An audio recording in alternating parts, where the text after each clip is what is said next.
Kali ini gue bukan bahas bagaimana caranya kaya secara cepat, tapi bagaimana kita bisa membangun kekayaannya. Ini prinsip-prinsip yang kalian bisa tanamkan, bahkan kalian bisa tanamkan ke anak-anak kalian. Supaya kalian bisa membangun kekayaan yang gue sebut di sini bisa lintas generasi. Karena kalau lu bisa tanamin 5 prinsip ini di hati lu nggak akan bikin kekayaan yang sebentar.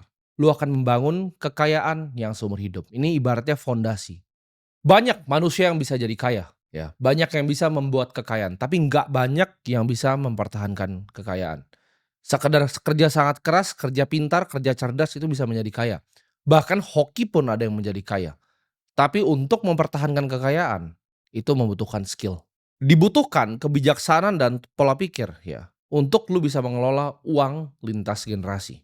Dan gua ngajarin kalian di sini, itu bukan sebagai guru ya, gua nggak mau menggurui kalian, tapi gua ngajarin kalian di sini sebagai anak muda, yang dulu pernah terjebak ya dalam ilusi pengen kaya secara cepat.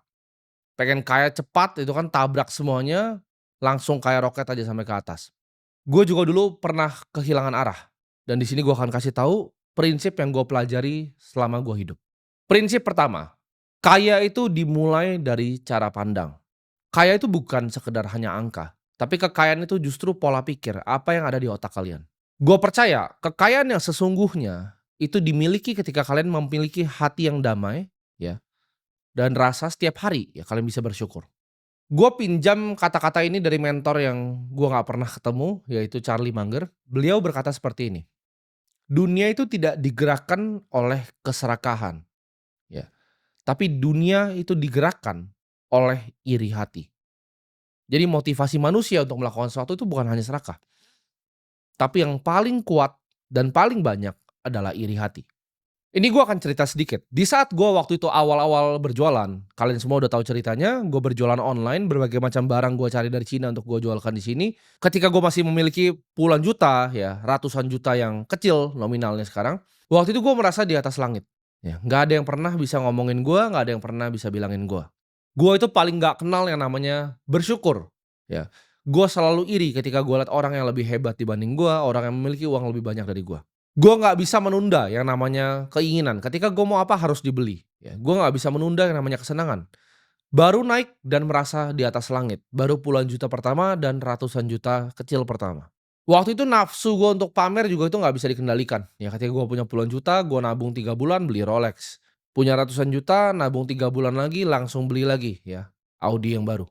Waktu pertama kali hasil jualan, ya punya agensi, lalu gua berinvestasi di pasar modal.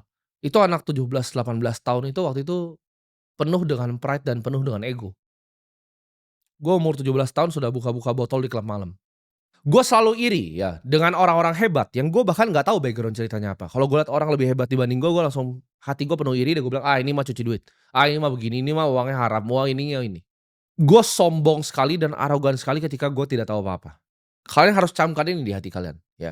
Hati yang tenang itu jauh lebih penting dibanding rekening yang gendut.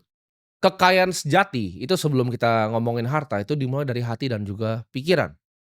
Lu harus bisa buang yang namanya iri hati, lu bisa buang yang namanya pride, namanya ego. Kesombongan tuh harus dibuang dari hati. Dibanding lu punya pemikiran aku selalu kurang, gimana kalau lu ubah itu menjadi aku itu cukup hari ini, tapi aku akan melakukan yang terbaik. Cukup itu bukan berarti kita stop berkembang sebagai seorang manusia.